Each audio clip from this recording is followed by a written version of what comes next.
So very warm welcome to all of you. So आज हम लोग स्टार्ट करने वाले इलेक्ट्रिसिटी क्लास 10 का फर्स्ट चैप्टर इलेक्ट्रिसिटी। सो उन लोगों के लिए भी इम्पोर्टेंट है जो जिनका एग्ज़ाम इस बार है, और उन लोगों के लिए भी जो इस बार 9 to 10th में गए हैं, तो दोनों के लिए ये चैप्टर इम्पोर्टेंट। और हम काफ़ी बेसिक से ये बताने वाले हैं। काफ़ी बेसिक से मेरा ये एम रहेगा कि इस चैप्टर को हम डील करें, और वन डे वन चैप्टर का टारगेट है, ताकि जिनका बोर्ड है उनके लिए भी कोई परेशानी ना हो, और जो 9 to 10 में गए हैं वो भी आसानी से इस चैप्टर को समझ सकते हैं। तो सबसे पहले हम एकदम बेसिक बुक से स्टार्ट करने वाले हैं। आई होप ये बुक सबके पास होगा, एस चांद। तो उसका first chapter that is electricity उन दोनों क्लासेस के लिए इम्पोर्टेंट है जो इस बार 9 to 10th ऑन गोइंग है, जो इस बार 9 से 10 में गए हैं, और जिनका ऑलरेडी इस बार 10th का बोर्ड है वो दोनों इस चैप्टर को अभी पढ़ सकते हैं। और काफ़ी बेसिक से हम इस चैप्टर को रख रहे हैं ताकि बोर्ड वाले को भी दिक्कत ना हो, और जो 9 to 10th में गए उनको तो ऑब्वियसली कोई दिक्कत ना हो। तो मेरा टारगेट रहेगा एकदम बेसिक से रखने का। तो आई होप कि बहुत मज़ा आने वाला है। तो आगे बढ़ते हैं। सबसे पहले ये बुक सभी के पास होगा, और ये सबसे बेसिक बुक की बात करें तो लखवीर सिंह एंड मंजीत कौर का एस चांद। और आगे हम बढ़ते हैं अपने सबसे फर्स्ट चैप्टर पर। तो कंटेंट का अगर हम बात करें कि इस बार 10th के लिए क्या इंपॉर्टेंट रहेगा, कौन सा टॉपिक स्किप करना है, और कौन सा topic number point of view के लिए काफ़ी ज़्यादा ध्यान में रखना है इस चैप्टर से। और रहा बात जो 9 to 10th ऑन गोइंग है, तो सारे टॉपिक्स अच्छे से देखने हैं अभी बेसिक से। और जिनका अभी बोर्ड्स है तो उनके लिए हम बता देंगे कि कौन सा टॉपिक इंपॉर्टेंट है, कहाँ से 1 मार्क्स आ सकते हैं, कहाँ से 2 मार्क्स आ सकते हैं। तो सबसे पहला अगर हम बात करें टाइप्स ऑफ इलेक्ट्रिक चार्जेस, ये काफ़ी बेसिक है, हम लोग 7 या 6 से ही पढ़ते आ रहे हैं चार्जेस के बारे में। तो काफ़ी जानकारी इसके बारे में ऑलरेडी हम लोगों को होती है कि चार्जेस क्या है या ऐसा यूनिट ऑफ चार्ज क्या है। फिर भी हम सारे चीज़ बेसिक से यहाँ पर कवर करेंगे। कंटेंट का बात करें इसमें बहुत ज़्यादा इंपॉर्टेंट का अगर हम बात करें तो इलेक्ट्रिक पोटेंशियल और पोटेंशियल डिफरेंस अच्छे से पढ़ना पड़ेगा। फिर मेजरमेंट ऑफ पोटेंशियल, यहाँ पर बच्चों को दिक्कत होती है कि हाँ कैसे हम मेजर करें पोटेंशियल डिफरेंस, या वोल्टामीटर का एप्लीकेशन क्या है, या इलेक्ट्रिक करंट को हम सर्किट में कैसे मेजर करें, रेसिस्टेंस, कॉम्बाइंड रेसिस्टेंस, सीरीज या पैरेलल में कैसे कैलकुलेट करें, यहाँ भी बहुत सारे को दिक्कत होती है। तो इस पर भी हम ढेर सारा वर्क करेंगे। और हमारा टारगेट आज से रहेगा 1 day 1 चैप्टर, चाहे वो मैथ्स का हो, केमिस्ट्री का हो या फिजिक्स का हो। हम लोग एक दिन में 1 day 1 चैप्टर कंप्लीट करने वाले हैं, 1 day 1 चैप्टर। और कोशिश करेंगे कि जितने भी बच्चे पढ़े उन्हें अच्छा परसेंटेज आए यहाँ से। तो मेजरमेंट ऑफ इलेक्ट्रिक करंट जो कि एमीटर, और मेजरमेंट ऑफ पोटेंशियल डिफरेंस जो कि वोल्टमीटर के बारे में अच्छे से देखना है। फिर how to get a continuous flow of electric current, that is electric circuit के बारे में देखने वाले हैं यहाँ पर। फिर यहाँ पर सर्किट डायग्राम को अच्छे से देखेंगे हम लोग, सर्किट डायग्राम जो यहाँ पर है। फिर relation between V and I, that is Ohm's law, नाम सुने होंगे सब कोई ओम्स लॉ के बारे में। जो 9 to 10 में जा रहे होंगे वो भी ओम्स लॉ के बारे में कहीं ना कहीं नाम सुने ही होंगे अपने सीनियर्स से। फिर रेसिस्टेंस ऑफ कंडक्टर को डील करेंगे, और काफ़ी जो क्वेश्चंस प्रीवियस ईयर में आ चुके हैं उसका हम अलग से एक सेशन रखेंगे जिसमें हम लोग previous PYQ previous year questions को सॉल्व करने वाले हैं। फिर एक्सपेरिमेंटल बेस्ड क्वेश्चंस हम लोग सॉल्व करेंगे जो अक्सर एग्जाम में पूछे जाते हैं, experiments to verify Ohm's law. फिर ये बचपन से पढ़ते आ रहे हैं, good conductor and bad conductor, resistor वगैरह, तो इसको स्किप भी कर सकते हैं, कोई दिक्कत नहीं है। फिर रेसिस्टेंस, सीरीज एंड पैरेलल को हम लोग पढ़ेंगे यहाँ पर, और इसके एप्लीकेशंस, क्यों घर में पैरेलल ही यूज़ किए जाते हैं, तो इसके एप्लीकेशंस बार बार ये एग्जाम में पूछे भी जाते रहे हैं। फिर पावर के बारे में थोड़ा सा देखेंगे, और एप्लीकेशन ऑफ पावर देखेंगे कहाँ कहाँ ये यूज होते हैं, और various method to calculate electric power, यहाँ इस चीज़ को भी देखने वाले हैं। यूनिट्स, कमर्शियल यूनिट्स और simple SI units of power और एनर्जी दोनों पर चर्चा करेंगे कि किलोवाट आवर क्या होता है और इसका रिलेशन क्या है आखिर जूल के साथ। ठीक है। फिर कॉस्ट एस्टिमेशन भी हम लोग देखने वाले हैं इलेक्ट्रिकल एनर्जी का। तो आई होप सब कुछ समझ में आएगा, बस ध्यान से इसको अंत तक देखना है। तो आगे की तरफ अगर हम बढ़ें, इस चैप्टर को आगे की तरफ अगर हम लेकर जाएं, तो 1 मिनट, इसको आगे की तरफ लंबा कर देता हूँ थोड़ा। तो इसको आगे की तरफ अगर हम लेकर जाएं तो यहाँ पर फिर हमारा दूसरा टारगेट रहेगा magnetic effect of electric current.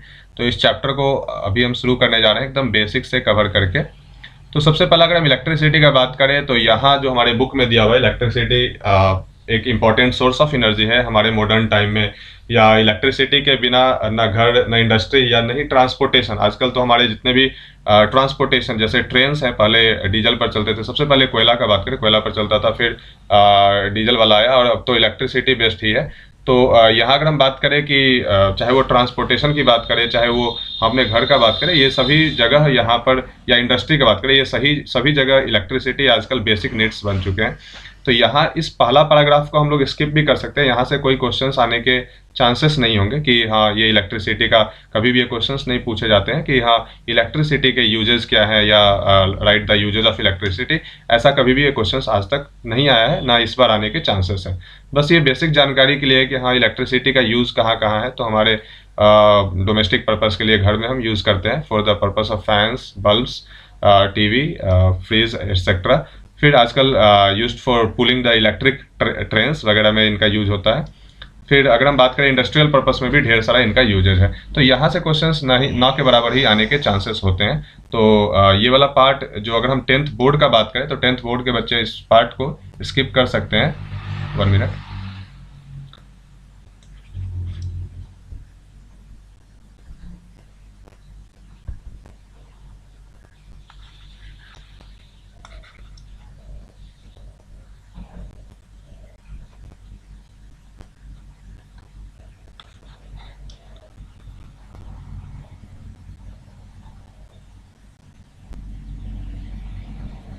हाँ, तो इस पार्ट को 10th वाले बोर्ड के बच्चे स्किप कर सकते हैं। फिर अगर हम बात करें दूसरी पैराग्राफ को कि if you bring a plastic comb near some very tiny particles, tiny pieces of paper, it will not have any effect of them. तो दूसरा पैराग्राफ का अगर हम बात करें, यहाँ फ्रॉम हेयर टू हेयर, यहाँ पर ये बताया गया है दूसरा पैराग्राफ में, जो हम अक्सर क्लास 7 से बात करते हैं कि चार्ज के बारे में चर्चा किया गया है यहाँ पर, कि हम क्लास 7 में ही पढ़े थे कि चार्ज होते क्या है। तो हर ऐसे एटम जिनमें नंबर ऑफ प्रोटॉन और इलेक्ट्रॉन इक्वल नहीं है, चार्ज, कोई भी सब्सटेंस, कोई भी स्पेसिस, अगर हम बात करें चार्ज कब होगा, जब इलेक्ट्रॉन और प्रोटॉन की संख्या किसी भी एटम में बराबर नहीं हो। तो जैसे ही बराबर नहीं होगी, या तो वो निगेटिवली चार्ज होगा या तो वो पॉजिटिवली चार्ज होगा। तो चार्ज हम करते कैसे हैं किसी भी स्पेसिस को, तो आइदर बाई पढ़े होंगे वहां पर 7 में कि आइदर बाई रबिंग, ठीक है, या अगर हम बात करें कंडक्शन या इंडक्शन मेथड से, तो यहाँ पर केवल रबिंग का चर्चा किया गया है कि if we comb and then we bring the dry, if we comb our dry hair and if we bring the comb near the tiny pieces of paper, we find that the comb attracts the pieces of paper towards itself.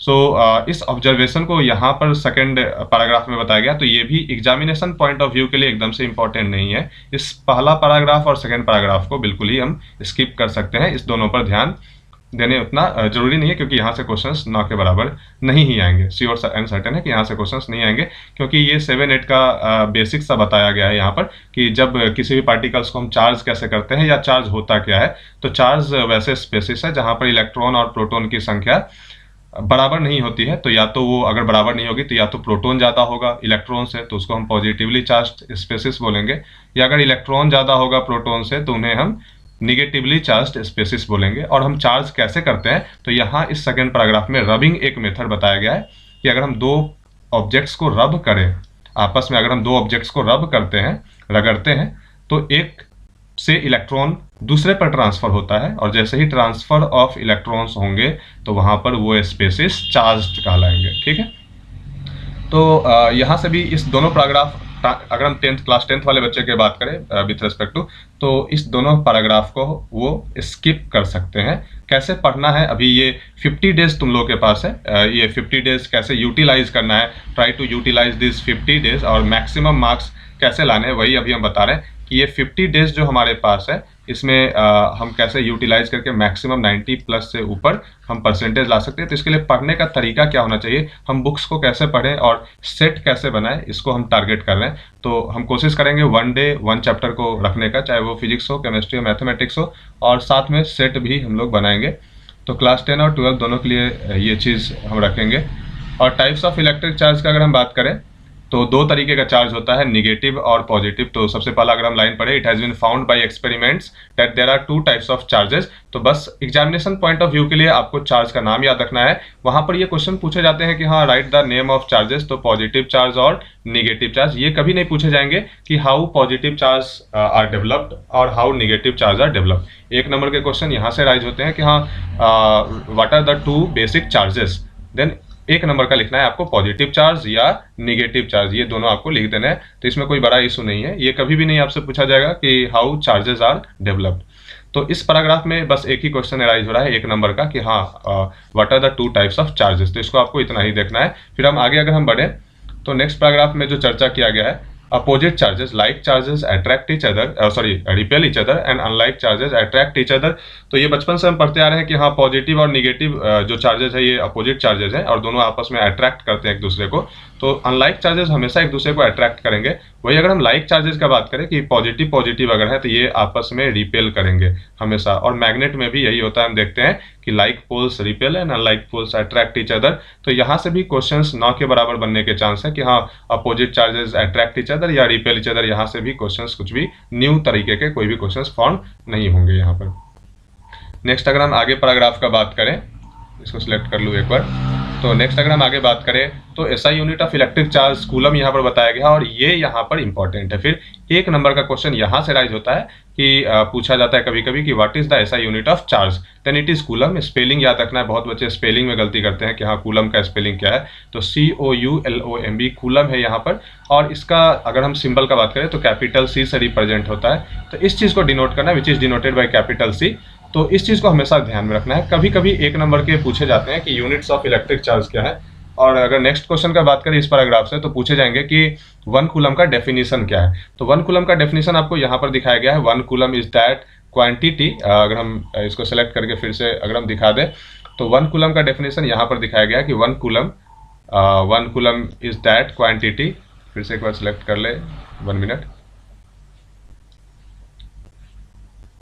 तो 1 coulomb is that quantity, यहाँ पर ये जो point है यहाँ पर 1 coulomb is that quantity of electric charge which exerts a force of 9 into 10 to the power 9 newtons on an equal charge placed at a distance of 1 meter। Actually इसके proof पर अगर हम जाएं तो प्रूफ इसका क्लास 12th में दिया गया है। तो प्रूफ पर उतना हम फोकस नहीं करते हैं अभी कि हाँ ये प्रूफ पूछा जाएगा कभी भी इसका कि हाँ 1 कूलम का कैसे ये डेफिनेशंस बना दिया गया है। तो अगर हम बात करते हैं 1 कूलम का तो एक्चुअली होता क्या है कि फोर्स बराबर होते हैं, थोड़ा सा अगर हम चर्चा कर दें, फोर्स बराबर होते हैं Q1 into Q2 by R²। ये 12th क्लास में पढ़ना है। तो यहाँ पर अगर हम बात करें 1 कूलम का डेफिनेशन यहाँ पर पूछा जा रहा है। तो 1 कूलम होगा क्या कि जब दो चार्ज आपस में 1 मीटर के दूरी पर रखे गए, जब दो चार्ज Q1 और Q2 आपस में 1 मीटर के दूरी पर रखे गए हैं, तब जो उस समय उन दोनों पर जो फोर्स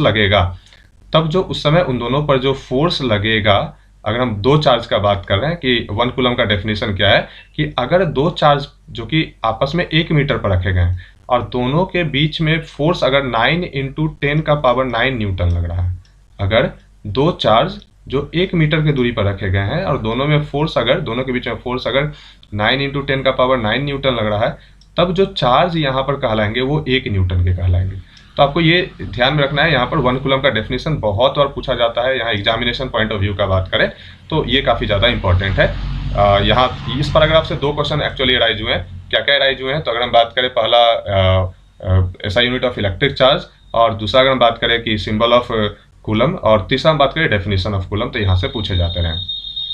तीसरा बहुत ज़्यादा इंपॉर्टेंट क्वेश्चन यहाँ पर जो अभी ओवरलैप हो गया, क्या calculate the number of electrons constituting 1 coulomb of charge. तो आपको ये चीज़ ध्यान में रखना है कि जो चार्ज ऑफ इलेक्ट्रॉन होते हैं, चार्ज ऑफ इलेक्ट्रॉन बचपन से हम पढ़ते आ रहे हैं कि एक चार्ज ऑफ इलेक्ट्रॉन कितना है मेरा 1.6 इंटू 10 का पावर -19 कूलम, 1.6 इंटू 10 का पावर -19 कूलम। तो पूछा गया है एक कूलम में कितना चार्ज होगा, तो यूनिटरी मेथड लगाना है कि अगर 1.6 इंटू 10 का पावर -19 कूलम बराबर 1 इलेक्ट्रॉन है तो 1 कूलम बराबर हो जाएगा 1/1.6 इंटू 10 का पावर -19, जो यहाँ पर कैलकुलेट करके लाया गया। तो बस ये यूनिटरी मेथड है और ये क्वेश्चंस भी काफ़ी ज़्यादा इंपॉर्टेंट है। अक्सर ये क्वेश्चन बहुत बार अभी तक 2 मार्क्स के पूछे गए हैं। बहुत बार ऐसा हुआ है कि ये क्वेश्चन 2 मार्क्स में डायरेक्ट हिट कर दिए गए, डायरेक्ट पूछे गए। तो ये क्वेश्चन भी आपको देख लेने हैं। नेक्स्ट अगर हम आगे पैराग्राफ का बात करें, नेक्स्ट पैराग्राफ का अगर हम बात करें तो यहाँ है कंडक्टर्स एंड इंसुलेटर्स। ये काफ़ी इजी है और इसको स्किप कर सकते हैं। यहाँ से 9 के बराबर क्वेश्चन आने के चांस है। क्या कंडक्टर क्या होते हैं, those which are conducting, those which है फ्री इलेक्ट्रॉन्स, और इंसुलेटर्स क्या होते हैं जिनके पास फ्री इलेक्ट्रॉन्स नहीं हो, जो करंट इलेक्ट्रिसिटी को कंडक्ट नहीं कर सकते हो, तो क्लास 10th में इस पैराग्राफ से क्वेश्चंस आने के लिस्ट चांसेस है। हालांकि एक बार रीडिंग लगा लेना कि हाँ कंडक्टर्स के एग्जांपल में भी एक दो एग्जांपल्स पूछ ले या दो एग्जांपल इंसुलेटर के पूछ ले, मैक्सिमम यही हो सकता है। डेफिनेशंस कभी नहीं पूछने जाएंगे यहाँ से कंडक्टर और इंसुलेटर से, ये काफ़ी बच्चों वाली चीज़ है, तो यहाँ से क्वेश्चन आने के लिस्ट चांसेस होंगे। नेक्स्ट अगर हम बात करें, ये पूरा पैराग्राफ यही कंडक्टर्स और इंसुलेटर से भरा पड़ा है, तो इसमें कोई भी दिक्कत नहीं होना चाहिए। यहाँ बताया गया है कि कंडक्टर्स में फ्री इलेक्ट्रॉन्स होते हैं, और फ्री इलेक्ट्रॉन्स का मतलब दो तरीके के इलेक्ट्रॉन्स होते हैं किसी भी सब्सटेंस में। एक फ्री जो मूव कर सकते हैं, और जो मूव कर सकते हैं वही इलेक्ट्रॉन्स इलेक्ट्रिसिटी के लिए रिस्पॉन्सिबल होते हैं, they are known as free electrons. और दूसरा इलेक्ट्रॉन्स को हम बोलते हैं बाउंडेड इलेक्ट्रॉन्स, जो हमेशा किसी एटम में बाउंड होते हैं, वो फ्री नहीं होते हैं। तो बाउंडेड इलेक्ट्रॉन्स कभी भी करंट इलेक्ट्रिसिटी के लिए जिम्मेदार नहीं होंगे। तो करंट इलेक्ट्रिसिटी के लिए जो जिम्मेदार है वो है फ्री इलेक्ट्रॉन्स, और ये केवल कंडक्टर्स में पाए जाते हैं। इंसुलेटर्स में केवल बाउंडेड इलेक्ट्रॉन्स होंगे। तो इसलिए इंसुलेटर्स बैड कंडक्टर्स होते हैं, बैड नॉट कंडक्टिंग होते हैं, और कंडक्टर्स मेरे कंडक्टिंग होते हैं। तो इस पूरे पैराग्राफ में फ्री इलेक्ट्रॉन्स और कंडक्टर्स का चर्चा किया गया है, तो आई होप इसमें कोई दिक्कत नहीं होगा। फिर बताया गया कि इलेक्ट्रिसिटी को दो तरीके से हम बांट सकते हैं, एक स्टैटिक इलेक्ट्रिसिटी और एक करंट इलेक्ट्रिसिटी। तो स्टैटिक इलेक्ट्रिसिटी क्या है कि दो तरीके के चार्ज होते हैं, अभी तुरंत हम बताएं। एक चार्ज जो कि हमेशा रेस्ट में होते हैं, that is known as bounded charge, तो जो मूव नहीं कर सकते हैं। और जैसे अगर हम अभी तुरंत बात किए थे कि अगर हम अपने ड्राई हेयर और कॉम्ब को अगर हम रब करें तो वहाँ पर स्टैटिक इलेक्ट्रिसिटी प्रोड्यूस होता है। वैसे चार्ज जो मूव नहीं कर सकते हैं उनके द्वारा जो इलेक्ट्रिसिटी प्रोडक्शन हो उन्हें हम स्टैटिक इलेक्ट्रिसिटी बोलते हैं। और वैसे चार्ज जो फ्री इलेक्ट्रॉन्स के द्वारा प्रोड्यूस हो, जो मूवेबल इलेक्ट्रॉन्स है, उनके द्वारा जो इलेक्ट्रिसिटी प्रोड्यूस होता है उन्हें हम करंट इलेक्ट्रिसिटी बोलते हैं। तो यहाँ से भी क्वेश्चंस नहीं अराइज होंगे, यहाँ से भी क्वेश्चंस आपके श्योरली नहीं आएंगे। कभी भी ये स्टैटिक इलेक्ट्रिसिटी या करंट इलेक्ट्रिसिटी के डेफिनेशंस नहीं पूछते हैं, बस ये जानकारी के लिए। फिर अगर हम नेक्स्ट पैराग्राफ का बात करें तो इलेक्ट्रिक पोटेंशियल, ये काफ़ी ज़्यादा इंपॉर्टेंट है। इसके डेफिनेशंस अक्सर पूछे जाते हैं, और इसका डेफिनेशंस आपको लिखना कहाँ से कहाँ तक है, तो ये लाइन जो हम अंडरलाइन कर रहे हैं, द इलेक्ट्रिक पोटेंशियल और potential at a point in an electric field is defined as work done in moving a unit positive charge from infinity to that point. तो ये होता क्या है, अगर हम समझा दें तो हम बहुत बार क्लास में इन्फिनिटी का चर्चा किए होंगे कि कोई चार्ज अगर यहाँ पर रखा गया है और इस चार्ज का जहाँ तक इन्फ्लुएंस होगा उस रीजन को हम बोलेंगे इसका अपना इलेक्ट्रिक फील्ड रीजन। जहाँ तक ये चार्ज दूसरे चार्ज पर फोर्स लगाएगा वहाँ तक इसका अपना रीजन है। उसके बाहरी वाले रीजन को हम इसके लिए इन्फिनिटी का टर्म देते हैं कि ये बाहर वाला रीजन जहाँ इसका इन्फ्लुएंस नहीं है, ये इसके लिए अपना इन्फिनिटी है। तो किसी भी यूनिट पॉजिटिव चार्ज, अगर यूनिट पॉजिटिव चार्ज को हम Q0 से अगर हम डिनोट करते हैं तो Q0 किसी भी यूनिट पॉजिटिव चार्ज को इन्फिनिटी से एक पॉइंट ए पर लाने पर, मान लेते यही पॉइंट ए है, तो किसी भी यूनिट पॉजिटिव चार्ज को किसी इन्फिनिटी से ए पर लाने में जितना वर्क डन हो, यानी कि अगर हम इलेक्ट्रिक पोटेंशियल का बात करें तो इलेक्ट्रिक पोटेंशियल क्या होता है कि work done in moving a unit positive charge, एक वर्क डन किसको लाने में, यूनिट पॉजिटिव चार्ज को लाने में, कहाँ से, इन्फिनिटी से किसी एक पॉइंट ए या बी पर लाने में जितना वर्क डन होगा उसे ही हम इलेक्ट्रिक पोटेंशियल बोलेंगे। इलेक्ट्रिक पोटेंशियल का सिंबल बहुत बार पूछा जाता है, एक नंबर का डेफिनेशन और एक नंबर का सिंबल, तो सिंबल इसका इलेक्ट्रिक पोटेंशियल का भी होता है, ये आपको याद रखना है, भी पोटेंशियल। जैसे अगर इन्फिनिटी से ए पर लाने में किसी यूनिट पॉजिटिव चार्ज को जो वर्क डन हुआ उसको अगर हम भी ए बोलते हैं, तो ए पॉइंट का पोटेंशियल क्या होगा, भी ए। इन्फिनिटी से बी पॉइंट पर ले जाने में किसी यूनिट पॉजिटिव चार्ज को अगर वर्क डन भी लगा है तो उस बी का जो पोटेंशियल होगा वो क्या होगा, भी बी। तो याद रखना जो यूनिट होते हैं वो वोल्ट, उसको हम बोलते क्या है, यूनिट, इलेक्ट्रिक पोटेंशियल का यूनिट वोल्ट होता है साइंटिस्ट का नाम पर, और वी से हम रिप्रेजेंट करते हैं। तो यहाँ से यही क्वेश्चन पूछे जाते हैं हमेशा कि definition of electric potential, how it is symbolized, या what is its unit is volt, या डिफाइन 1 वोल्ट। कभी कभी तो डिफाइन 1 वोल्ट भी पूछा जाता है। तो 1 वोल्ट का डेफिनेशन यहाँ है, देखो, जब 1 कूलम चार्ज को किसी एक पॉइंट पर लाने में 1 जूल का वर्क करना पड़े, अगर ये 1 कूलम के चार्ज को किसी एक पॉइंट पर लाने में 1 जूल का वर्क करना पड़े तो उस पोटेंशियल डिफरेंस को हम क्या बोलते हैं, 1 वोल्ट। तो यहाँ डेफिनेशन लिखा गया है, a potential of 1 volt at a point means that 1 joule of work is done in moving 1 coulomb of positive charge। याद रखना यहाँ पर पॉजिटिव चार्ज रहना चाहिए हमेशा, निगेटिव लिखने पर नंबर कटता है यहाँ पर, ठीक है। यूनिट पॉजिटिव चार्ज अभी हम डिस्कशन भी किए हैं, यूनिट पॉजिटिव चार्ज। तो इस चीज को हम क्या बोलते हैं, इलेक्ट्रिक पोटेंशियल बोलते हैं। तो यहाँ से इस पैराग्राफ से क्या क्या क्वेश्चन पूछे जाते हैं, इस पैराग्राफ से क्वेश्चन आपको जो पूछे जाएंगे वो पूछे जाएंगे डेफिनेशन ऑफ इलेक्ट्रिक पोटेंशियल या how is it symbolized, what is its unit, या डिफाइन 1 वोल्ट। नेक्स्ट अगर हम आगे बात करें पोटेंशियल डिफरेंस का, तो ये पोटेंशियल डिफरेंस क्या होता है, अगर हमें ए पॉइंट का पोटेंशियल पता है वी ए, बी पॉइंट का पोटेंशियल पता है वी बी, तो difference in the potential of 2 points, difference in the potential of 2 points. अगर एक पॉइंट ए से बी पॉइंट पर ले जाने में किसी चार्ज को जितना वर्क डन करना पड़े, हम वहाँ यहाँ इन्फिनिटी का चर्चा नहीं कर रहे हैं, अगर इन्फिनिटी से ए पॉइंट पर लाने में जितना वर्क डन करना पड़ेगा उसे हम इलेक्ट्रिक पोटेंशियल ऑफ ए बोलेंगे। लेकिन अगर ए से बी पर ले जाने में किसी चार्ज को जितना वर्क डन हमें करना पड़ेगा उसे हम पोटेंशियल डिफरेंस बोलते हैं, उसे हम पोटेंशियल डिफरेंस बोलते हैं। तो पोटेंशियल डिफरेंस जस्ट जैसे डिस्टेंस या डिफरेंस इन डिस्टेंस वैसे ही, तो पोटेंशियल डिफरेंस होगा क्या, work done upon quantity of charge. ये भी, इसका भी यूनिट वोल्ट ही होता है और इसका भी सिंबल का बात करें तो भी ही होगा इसका भी, क्योंकि ये बिल्कुल अगर हम बात करें लेंथ का या डिफरेंस इन लेंथ, तो लेंथ का जो यूनिट अगर एल है तो डिफरेंस इन लेंथ का भी एल ही होगा, तो इसका भी यूनिट क्या होता है, volt he, symbolised as we. तो अगर हम पोटेंशियल डिफरेंस का बात करें तो इलेक्ट्रिक पोटेंशियल इन्फिनिटी से एक पॉइंट ए पर लाने में जितना वर्क डन होगा, और पोटेंशियल डिफरेंस अगर ए पॉइंट से बी पॉइंट पर ले जाने में जितना चार्ज को, एक कूलम ऑफ चार्ज को जितना वर्क डन लगेगा हमें, वही मेरा पोटेंशियल डिफरेंस होता है। तो आई होप ये समझ में आया होगा। अगर इस पैराग्राफ से हम बात करें तो सिंपल सा क्वेश्चन, बस न्यूमेरिकल का बात करें तो वही V is equal to W upon Q जो यहाँ पर है, उस पर बेस्ट बहुत बार क्वेश्चन 2 नंबर के आपके पूछे जाते हैं, 2 नंबर के। जैसे यहाँ पर अभी क्वेश्चन है कि पोटेंशियल 1 वोल्ट का डेफिनेशन जो अभी हम पीछे बताए हैं, और एक डिवाइस जो पोटेंशियल डिफरेंस को मेजर करता है, 2 पॉइंट के बीच के पोटेंशियल डिफरेंस को जो मेजर करता है, उस डिवाइस का नाम है वोल्टामीटर। ये याद रखना, ये वोल्टामीटर। तो वोल्टामीटर को ना हम हमेशा किसी भी सर्किट में पैरेलल में लगाते हैं। वोल्टामीटर, अगर ये रेसिस्टर है, अगर ये रेसिस्टर है मेरा, तो वोल्टामीटर को हमेशा हम क्या करते हैं, पैरेलल में इंसर्ट करते हैं किसी सर्किट में। वोल्टामीटर को याद रखना, हमेशा पैरेलल में हम लगाएंगे। क्यों पैरेलल में, क्योंकि वोल्टामीटर का रेसिस्टेंस होता है मेरा बहुत ज़्यादा हाई, बहुत ज़्यादा हाई। तो वोल्टामीटर अगर मान लेते हैं इसका काम है वोल्टेज मेजर करना, तो वोल्टेज तभी मेजर कर पाएगा एक्यूरेट जब मैक्सिमम करंट इस रेसिस्टर से पास कर पाए।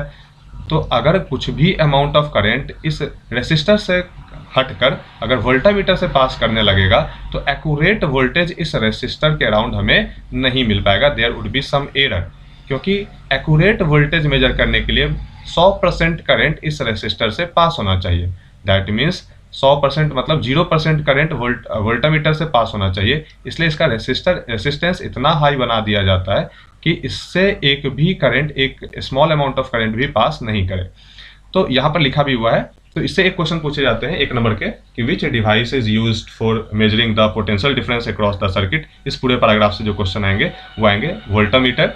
पीछे अगर हम बात करें इस पैराग्राफ का तो एक ही फॉर्मूला है, voltage is equal to voltage बराबर डब्ल्यू अपॉन क्यू, जो अभी हम यहाँ पर देखे थे V बराबर डब्ल्यू अपॉन क्यू। वहाँ से ये क्वेश्चन पूछे जाते हैं V is equal to W upon Q, जो यहाँ पर अभी हम घेर कर रखे हैं। डब्ल्यू आपको दिया रहेगा, क्यू दिया रहेगा, आपको कैलकुलेट कर लेना है। नेक्स्ट अगर हम नीचे पैराग्राफ का बात करें तो यहाँ से जो क्वेश्चन आएंगे ना, यहाँ से बस क्वेश्चन आते हैं डिफाइन वोल्टामीटर। तो voltmeter is a device which is use to measure potential difference between 2 ends of a circuit. Why it is connected in parallel? तो यहाँ पर इसका answer, the voltmeter is always connected in parallel across the 2 points where the potential difference is to be measured. Why? Because if it is not connected in parallel, then small amount of current would pass through the voltmeter and it would measure slightly lesser voltage in the circuit। मतलब जो slightly lesser measure amount of voltage ये measure करेगा, error आ सकता है वहाँ पर, इसलिए इसका रेसिस्टेंस काफ़ी ज़्यादा हाई बनाया जाता है, high resistance, so that it takes a negligible current from the circuit and calculate correct voltage across the end in the circuit. यहाँ पर इसका आंसर होगा। अगर हम क्वेश्चन का बात करें, how much work is done in moving a charge of 2 coulomb from 118 volt to 128 volt, तो यहाँ पर VA का वैल्यू दे दिया है 118 वोल्ट। यहाँ पर VA का वैल्यू 118 वोल्ट। अगर हम VB का बात करें तो VB का वैल्यू हो चुका है हमारा 128 वोल्ट। तो VA एक पॉइंट A है जिसका वोल्टेज दिया गया है 118 वोल्ट और VB का वैल्यू दिया गया है 128 वोल्ट। तो यहाँ पर जो हमें पूछा गया है कि जो हमसे पूछा गया है कि वर्क डन क्या होगा, अभी हमने तुरंत पढ़ा है कि difference in voltage VB minus VA यहाँ पर कितना है 10। Difference in voltage potential difference बराबर वर्क डन पर यूनिट चार्ज, और चार्ज का वैल्यू है 2। तो यहाँ से वर्क डन कितना आ जाएगा मेरा 20 जूल। वर्क डन का यूनिट जूल होता है, तो यहाँ से इसका आंसर कितना आ जाएगा मेरा 20 जूल। आप देख भी सकते हैं इसका आंसर 20 जूल है। आई होप ये 2 नंबर के क्वेश्चंस ये पूछे जाते हैं, तो ये भी क्वेश्चंस इंपॉर्टेंट है, इसको भी आपको देख लेना है अच्छे से, ये वाला पार्ट एक भी क्वेश्चन को छोड़ना नहीं है। फिर दूसरा क्वेश्चन है how much energy is given to each coulomb of charge passing through 6 volt battery. 6 volt battery हमें पता है, और ईच कूलम मतलब 1 कूलम, तो हमें पता है difference in voltage 6 volt battery मतलब वोल्टेज का डिफरेंस 6 है, वर्क डन अपॉन चार्ज का वैल्यू 1 कूलम है, तो वर्क डन कितना हो जाएगा मेरा 6 जूल। तो ये क्वेश्चंस भी काफ़ी ज़्यादा इजी है और अक्सर ये 2 नंबर के पूछे जाते हैं, तो इसको भी ध्यान में रखना है। नेक्स्ट आज का हम टारगेट देते हैं कि ये जो वेरी शॉर्ट टाइप है, ये एक बार देख लेना है आप लोगों को। बनाना क्या है, मतलब एक बार देख लेना है, और शॉर्ट आंसर टाइप क्वेश्चन इतना बनाने पर काफ़ी कमांड आ जाएगा, कोई भी दिक्कत नहीं होना चाहिए। Very short answer type question, फिर लास्टली हम इसको डिस्कशन कर देंगे, एक अलग सेशन बना करके हाँ इसको डिस्कशन पूरा सा कर देंगे यहाँ पर। फिर नेक्स्ट इससे जो पूछे जाते हैं, इस पैराग्राफ का अगर हम बात करें कि इलेक्ट्रिक करंट, इस पैराग्राफ से क्या क्वेश्चन पूछे जाएंगे, तो यहाँ से एक ही क्वेश्चन पूछे जाते हैं, define electric current. Define electric current, तो इलेक्ट्रिक करंट का डेफिनेशन का अगर हम बात करें तो यहाँ पर है the magnitude of electric current in a conductor is the amount of electric charge passing through a given of the conductor in 1 second. मतलब किसी कंडक्टर से 1 सेकेंड में, किसी कंडक्टर से 1 सेकेंड में जितना अमाउंट ऑफ चार्ज पास कर रहा है वही मेरा इलेक्ट्रिक करंट कहलाता है। तो व्हाट इज इलेक्ट्रिक करंट, इसको हम I से डिनोट करते हैं, यूनिट इसका एम्पियर होता है, यूनिट याद रखना है आपको, ये यूनिट इसका एम्पियर होता है, कैपिटल A से रिप्रेजेंट करते हैं। तो 3 क्वेश्चन इससे बन सकते हैं। पहला व्हाट इज इलेक्ट्रिक करंट, तो amount of electric charge which is passing through a conductor in unit time, एक यूनिट टाइम में जितना अमाउंट ऑफ चार्ज पास करेगा किसी कंडक्टर से उसे ही हम इलेक्ट्रिक करंट बोलेंगे। दूसरा क्वेश्चन इसका यूनिट, और तीसरा इसको रिप्रेजेंट कैसे करेंगे, तो A से रिप्रेजेंट करेंगे। तो यहाँ से 3 क्वेश्चंस इस पूरे पैराग्राफ से यहाँ पर बन रहे हैं from the 10th point of view, और ये इससे 2 नंबर के आ सकते हैं। अगर हम बात करेंगे डिफाइन, तीसरा क्वेश्चन जो नेक्स्ट पैराग्राफ से मेरा बन रहा है कि डिफाइन 1 एम्पियर, डिफाइन 1 एम्पियर, तो इसका यूनिट है कि अगर किसी कंडक्टर से 1 कूलम ऑफ चार्ज, अगर किसी कंडक्टर से 1 कूलम ऑफ चार्ज 1 सेकेंड में पास कर रहा है, कितना सेकेंड में, 1 सेकेंड में, अगर किसी कंडक्टर से 1 कूलम ऑफ चार्ज 1 सेकेंड में पास करे, तो हम बोलते हैं कि वो जो करंट डेवलप होगा कंडक्टर में वो 1 एम्पियर का होगा। वो कितना होगा मेरा 1 एम्पियर का होगा। तो यहाँ अगर हम बात करें फिर से कि 1 कूलम का डेफिनेशन क्या होगा मेरा, 1 एम्पियर का डेफिनेशन क्या होगा, तो 1 कूलम ऑफ इलेक्ट्रिक चार्ज, अगर 1 कूलम ऑफ इलेक्ट्रिक चार्ज अगर 1 सेकेंड में किसी कंडक्टर से पास करे तो जो करंट डेवलप होगा वो 1 एम्पियर का होगा। तो इसका डेफिनेशन यहाँ पर है 1 coulomb of charge flows through any cross section of a conductor in 1 second, then the electric current flowing through its said to be 1 ampere. तो ये काफ़ी इंपॉर्टेंट, यहाँ से भी 1 नंबर का ये पूछा जाता है हमेशा कि define electric current, what is its unit, how it is represented, and define 1 ampere. तो बस याद रखना है कि 1 एम्पियर मतलब 1000 मिली एम्पियर मिलकर, 1000 मिली एम्पियर मिलकर 1 एम्पियर बनाते हैं, मिलकर 1 एम्पियर बनाते हैं। इस चीज़ को भी ध्यान में रखना है। तीसरा क्वेश्चन जो इस पैराग्राफ से बन सकते हैं यहाँ पर, अगर हम इसको आगे बढ़ाएं, 1 मिनट, अगर हम इसको आगे बढ़ाएं तो name a device which is use to measure electric current, then it is known as ammeter. ये हमारे लैब में भी रखा हुआ है, हम करवाए भी हैं एमीटर के बारे में। तो एमीटर को हमेशा हम लोग सीरीज में रखते हैं, एमीटर को सीरीज में रखा जाता है, तभी ये मैक्सिमम करंट को मेजर कर पाएगा। ये डायग्राम इसका ध्यान में रखना है, ये डायग्राम इसका रिप्रेजेंटेशन। तो हम चाहते हैं कि एमीटर का ये डायग्राम आप लोग ध्यान में रखें। और एमीटर क्या होता है, तो ammeter is an instrument which is used to measure electric current in the circuit. Ammeter को हमेशा सीरीज में लगाया जाता है। और एमीटर का रेसिस्टेंस का बात करें, वोल्टामीटर का रेसिस्टेंस काफ़ी ज़्यादा हाई होता था, एमीटर का रेसिस्टेंस काफ़ी ज़्यादा लो होगा, काफ़ी लो, आइडियली 0 होता है। और इसका लो इसलिए रखा जाता है ताकि मैक्सिमम करंट सर्किट से एमीटर से पास करे और वो उसको मेजर करे। It is connected in series and it's resistance is very very low because so that maximum current passes through the ammeter and it accurately measures it। तो यही इसका कारण होता है। क्वेश्चंस इस पर ये 2 नंबर के क्वेश्चंस अक्सर पूछे जाते हैं। ये जो सैंपल प्रॉब्लम है ये 2 नंबर के पूछे जाते हैं। तो यहाँ पर ये क्या पूछे जाएंगे, अगर हम इसका बात करें तो ये क्वेश्चन है, an electric bulb draws a current of 0.2 ampere, I बराबर अभी हमने तुरंत पढ़ा है Q/T, और सबको स्टैंडर्ड यूनिट में रखना है, SI यूनिट में। आई का 0.2 एम्पियर तो स्टैंडर्ड यूनिट ही है, अगर ये मिली एम्पियर होता तो एम्पियर में चेंज कर देते। Calculate the amount of electric charge, Q निकालना है, और टाइम 20 मिनट दिया है तो 20 मिनट को हम सेकंड में कन्वर्ट कर देंगे 20 × 60 करके, और यहाँ से Q का वैल्यू हम इजीली कैलकुलेट कर सकते हैं। तो क्वेश्चंस हमेशा ही इजी ही आएंगे, बस फॉर्मूला बेस्ड आएंगे, बस आपको रिवाइज कर लेना है, कोई रॉकेट साइंस नहीं है। नेक्स्ट यहाँ इस पैराग्राफ से जो क्वेश्चन पूछे जाएंगे, इस पैराग्राफ से जो क्वेश्चन पूछे जाएंगे वो पूछे जाएंगे how to get a continuous flow of electric current. यहाँ से कि सबसे पहला चीज यहाँ से जो पूछे जाएंगे कि how a constant electric current is flown in the circuit. तो याद रखना कि एक सर्किट में हमेशा कांस्टेंट करंट हम एक एक्सटर्नल डिवाइस की मदद से हम मेंटेन रखते हैं। उस डिवाइस का नाम होता है हमेशा पोटेंशियल डिफरेंस मेंटेन। करंट मतलब किसी भी सर्किट में करंट को मेंटेन करने के लिए पोटेंशियल डिफरेंस का होना जरूरी है। अगर कोई भी चीज़ का डिफरेंस ना हो, जैसे अगर कोई भी चीज़ फ्लो करता है तो डिफरेंस का होना जरूरी है। वाटर फ्लो करेगा जब हाइट में डिफरेंस होगा, उसी तरह करंट फ्लो होगा जब दो पॉइंट के पोटेंशियल में डिफरेंस होगा। कोई भी चीज़ के फ्लो होने के लिए डिफरेंस का होना जरूरी है। वाटर फ्लो करेगा जब हाइट में डिफरेंस होगा, और करंट फ्लो करेगा जब दो पॉइंट के पोटेंशियल में डिफरेंस होंगे। तो याद रखना कि to maintain electric current there should be a potential difference between 2 points in a conductor. और उस पोटेंशियल डिफरेंस को मेंटेन कौन करता है, तो उस डिवाइस का नाम है सेल या बैटरी। कभी कभी पूछता है what is the function of cell या battery, it always maintains potential difference across the end in a circuit.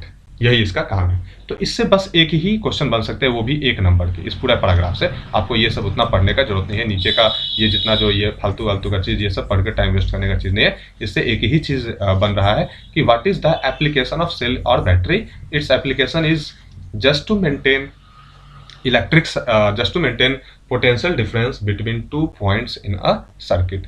तो नेक्स्ट पैराग्राफ का अगर हम बात करें डायरेक्शन ऑफ इलेक्ट्रिक करंट, तो इस पूरे पैराग्राफ को पढ़ने का कोई जरूरत नहीं है, बचपन से ही हम पढ़ते आ रहे हैं कि direction of flow of electric current is from positive terminal of the battery to negative terminal of the battery. तो इस पूरे पैराग्राफ को पढ़कर अपना टाइम वेस्ट करने का जरूरत नहीं है। नेक्स्ट अगर हम पैराग्राफ का बात करें तो है how the current flows in the wire. तो करंट हमेशा फ्लो करता है when there is a potential difference. तो अभी तुरंत हम बताएं तो ये पैराग्राफ को भी पढ़ने का कोई जरूरत नहीं है, इस पर भी स्ट्रेस डालने का कोई जरूरत नहीं है।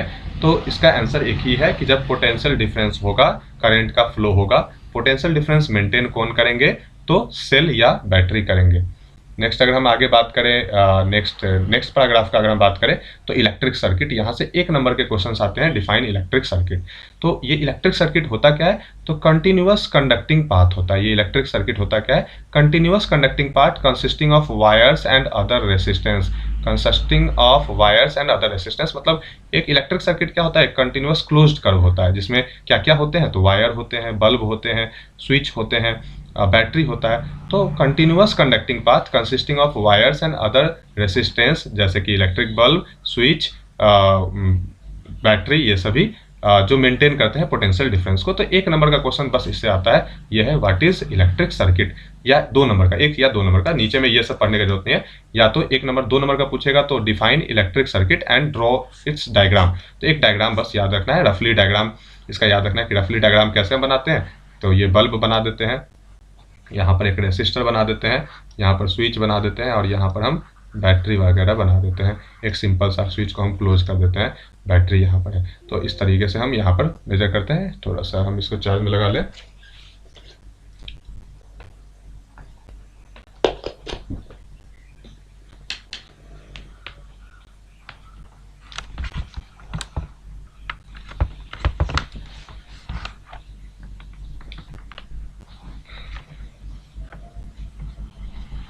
ठीक है, नेक्स्ट पार्ट पर अगर हम मूव करते हैं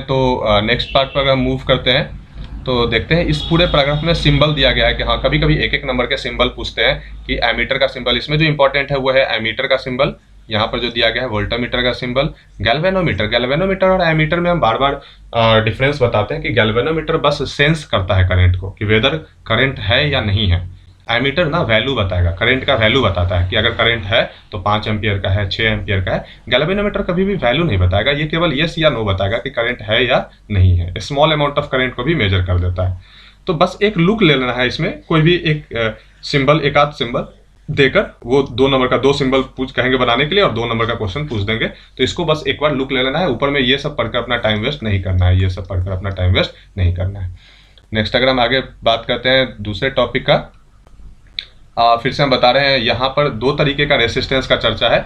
एक फिक्स्ड रेसिस्टेंस जो जिसका सिंबल ये होता है, ये इसका वैल्यू ना कभी चेंज नहीं होता, ये फिक्स्ड रहेगा हमेशा। अगर ये 5 ओम का है, रेसिस्टेंस क्या होता है अभी हम तुरंत आगे बढ़ेंगे तो ओम्स लॉ में डिस्कशन करेंगे। तो ये 5 ओम लाइफ टाइम के लिए 5 ओम रहेगा। लेकिन एक होता है वेरिएबल रेसिस्टेंस जिसका नाम रेओस्टेट भी होता है, इसको बोलते हैं वेरिएबल रेसिस्टेंस। इसका वैल्यू ना फिक्स नहीं होता, ये चेंज होता रहता है, कभी 5 होगा, कभी 4 होगा, कभी 3 होगा, कभी 2 होगा। तो वेरिएबल रेसिस्टेंस क्या होता है? It is a resistance whose value is not fix. तो इस पूरे पैराग्राफ में बस ये इतना कुछ पढ़ना नहीं है, बस वेरिएबल रेसिस्टेंस क्या होते हैं इसके बारे में जान लेना है, बाकी कुछ भी इसमें इंपॉर्टेंट नहीं है।